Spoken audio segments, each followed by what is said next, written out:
School's out. It's time to hand out some ratings. Every single Manchester City player that has played this season out of 10. This could get pretty ruthless. Before we get into it, if you are new to the City Ramble, make sure to hit that subscribe button. Absolutely boomed over the last couple of days, so I can't thank you enough. If you want to listen to this exact conversation, I have it with one of our other podcast members. It's wherever you get your podcast. We do a full hour and we give a little bit more reasoning. Today, it's just me. I'm going to give my ratings, every single player in the Manchester City squad. I've gone to the City website, and as you can see, we're going to go through it one by one. I mean, Scott Carson's first on the list, and it's because Scott Carson is once again the best player in the City squad. Tongue in cheek, but I mean, what can you say? 10 out of 10, absolute vibesman. He's getting the highest rating out of any City player this season, which isn't hard when you consider what sort of season it's been. Next up, though, Ederson, and I'm going to go 7 out of 10, just because I think, even though he hasn't been available as much as you would have liked, there have been moments this season where he's performed well. I think even on the last day of the season, he had a fantastic save. I did do a video earlier this week, though, saying if I'm going to pick 5 players to leave the club, possibly Ederson's going to be on that list, just because I feel like City now needs to look towards the future. But that doesn't take away from the fact that he's City's greatest ever goalkeeper. Ortega, 6 out of 10. I feel like this is the season. A lot of people who previously might have thought Ortega was number one quality for Manchester City. Yeah, he hasn't been bad. And actually, when you look at the amount of minutes he's played, it's pretty remarkable. He's up there with one of the players who's played the most this season. Obviously, Ederson hasn't been as reliable as you maybe would have liked, but Stefan Ortega, across all competitions, has played 21 times. In fact, you take that to the Premier League, and he's played even more. He's played more Premier League matches than in any other competition. He's played 13 times in the Premier League. So, yeah, I mean, wonderful backup goalkeeper. He's another one, though, who feels like could be moved on this summer. Let's move on to the defenders. Manuel Akanji.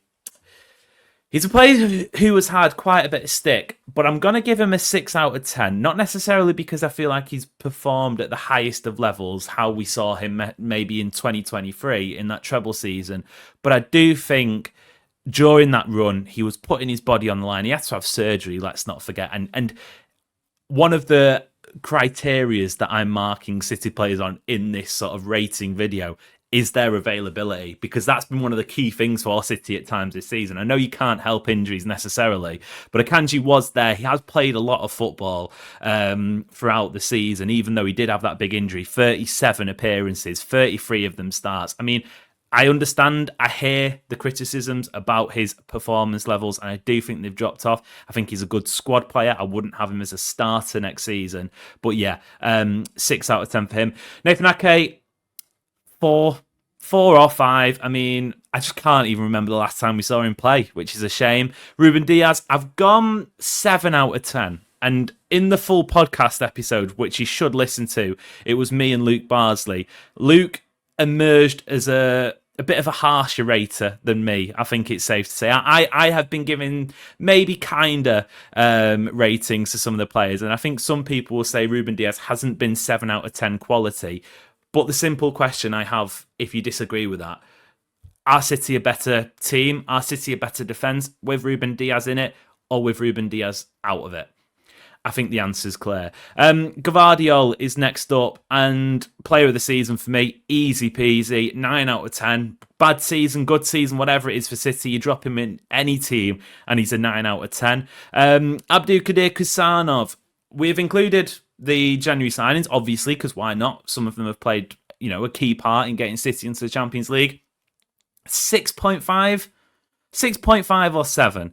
I think that is around the sort of mark I'm looking at, because in the 9 matches we saw him, and I have to say it's quite funny seeing another Abdulkadir Kusanov conspiracy theory pop up onto the internet. It feels like there's just one every other week, although this one does feel like it could be a bit more realistic. The one I'm referencing is the fact that there's some talk in Uzbekistan that perhaps Kusanov would have had a clause in his contract that meant City had to pay an extra X amount of money to the Ligue 1 team, Lens, who City bought him off, had he played 10 matches. He finished the season on 9. I mean, it's plausible.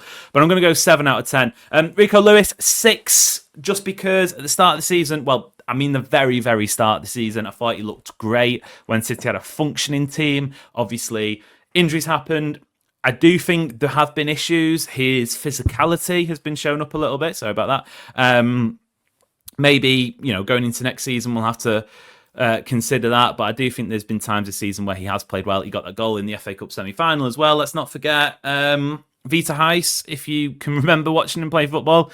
Yeah, 5 out of 10. John Stones. Now, this is interesting because if you take away the goal he got against Arsenal, that made it 2-2 at the Etihad back in September, the game that obviously Rodri went down injured, and the winning goal against Wolves at Molineux in like the 96th minute, I think that was.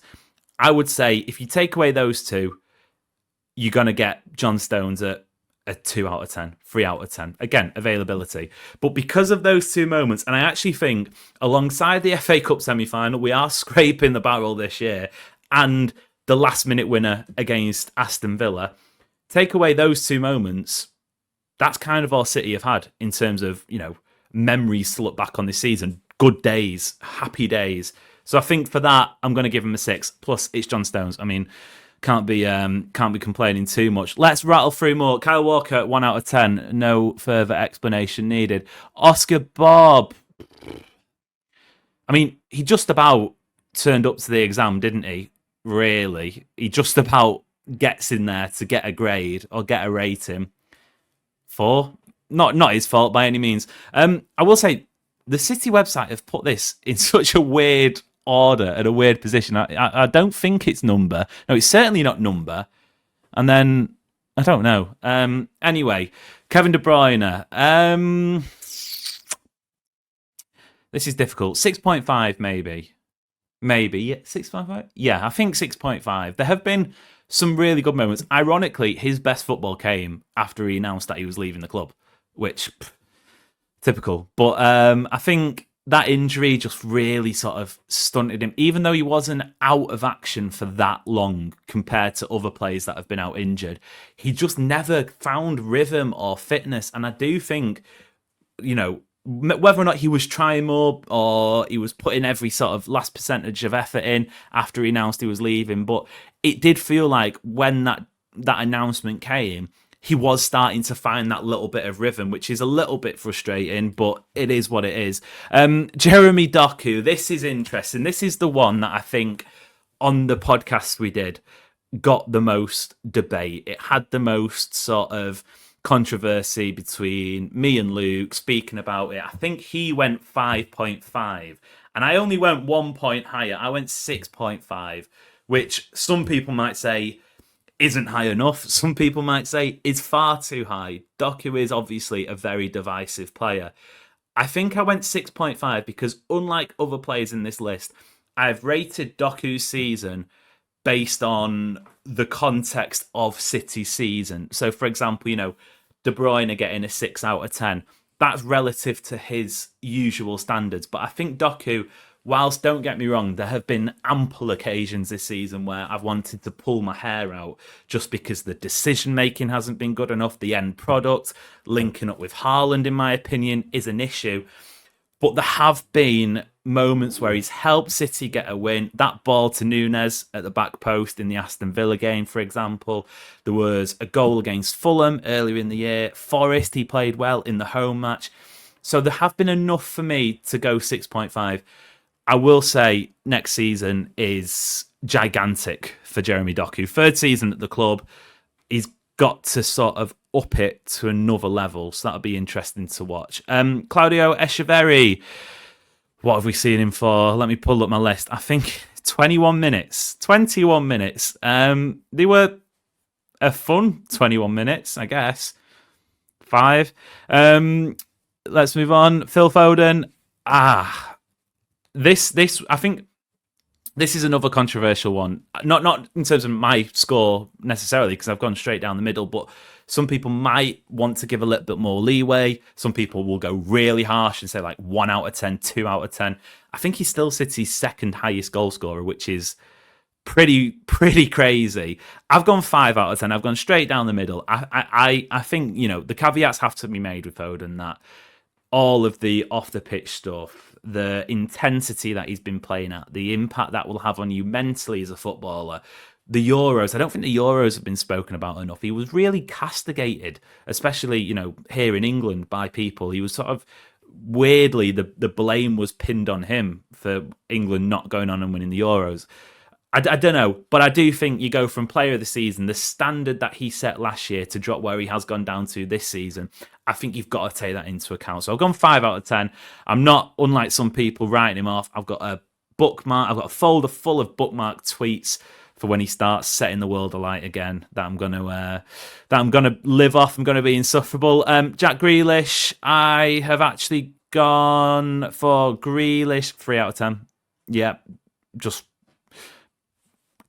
not good enough, and that's a shame because I've mentioned it before. I'm one of his absolute biggest fans, but considering the sort of the talk that we were getting at the start of the season, this is going to be a big year for Grealish. He's going to come out fighting, blah, blah, blah.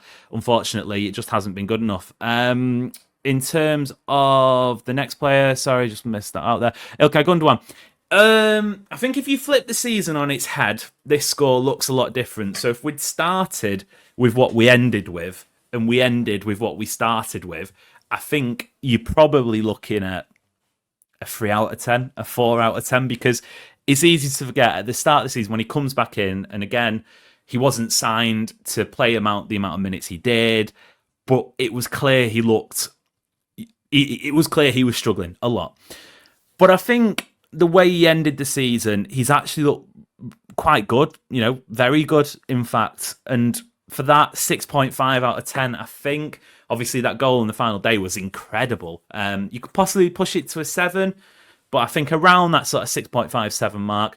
Similarly with Kovacic, if you flip the season on its head, you go back to sort of October, November, December time when he was just starting out sort of covering for Rodri. Again, it isn't his fault. There's a lot of factors at play here which is making this difficult, but it wasn't great. And there have been moments this season where City have conceded goals, and at the scene of the crime was Mateo Kovacic.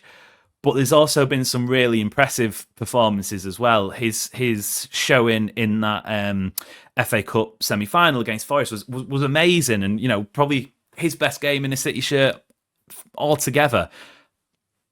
I don't want to be copping out and just picking 6.5s and 7s. I'm going to go 7 out of 10. I am, and I think it is a low scoring season review this time around. James McAtee. This is another one that caused controversy on the podcast.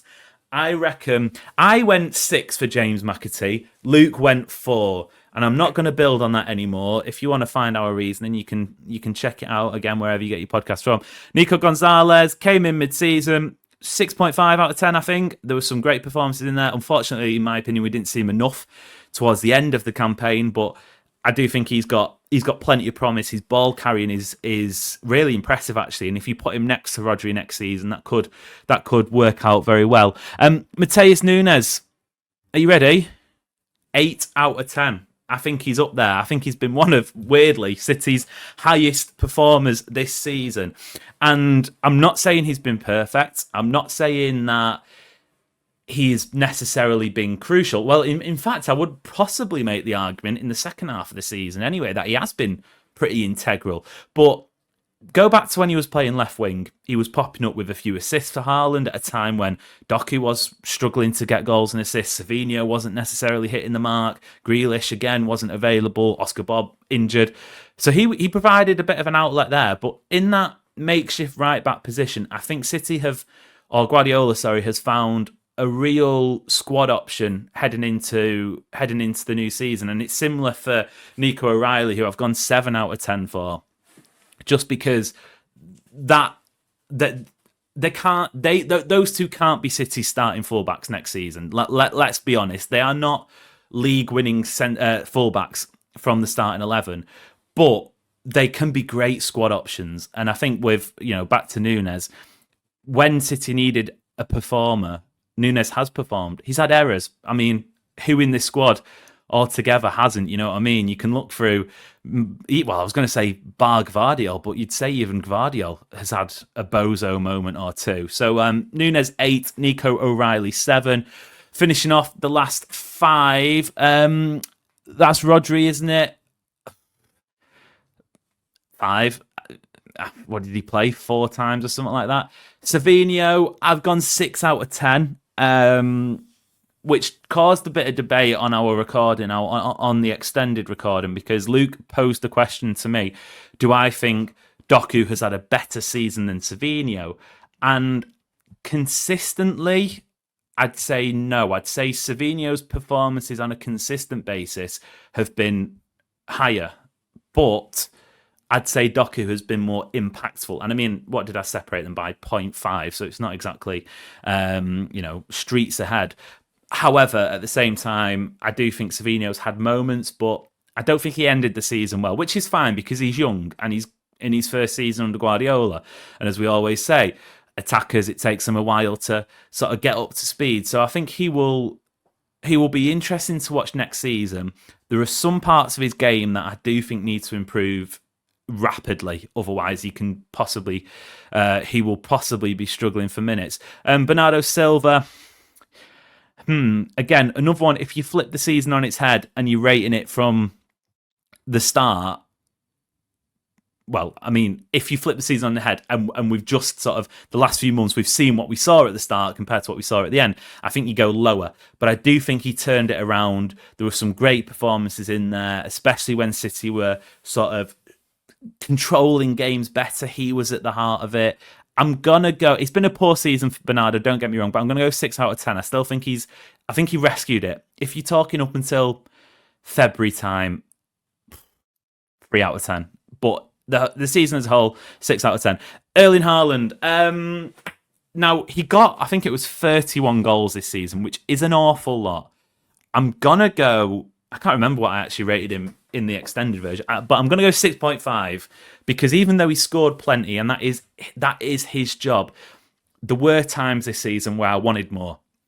I simply wanted to see a little bit more, and I think maybe it's part of the system to blame, maybe it's the personnel, but I don't think there's been times this season where Haaland has helped himself. I think his movement in the last sort of month since he came back from injury has been pretty poor.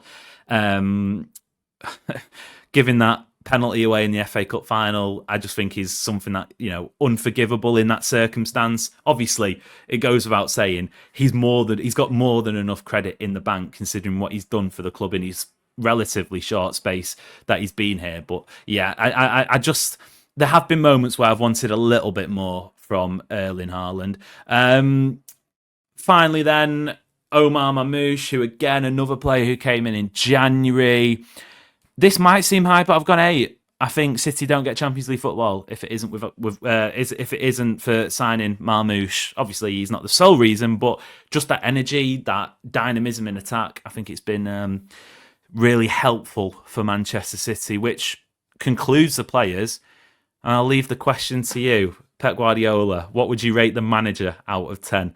I'm not touching that one at all. You can let me know in the comments. And of course, as always, if you're new around here, make sure to hit the subscribe button. Plenty of content throughout the summer. Let me know, I'm sure you will, which ratings you thought I got right, which ratings you thought I got wrong. We are across plenty of social medias, TikTok, Instagram, Twitter, and like I've mentioned several times already, podcasts as well. You can listen to more of our reasons. You can get another take as well, another side of things from Luke Bardsley, who gave his ratings out. So make sure to check that out wherever you get your podcast from.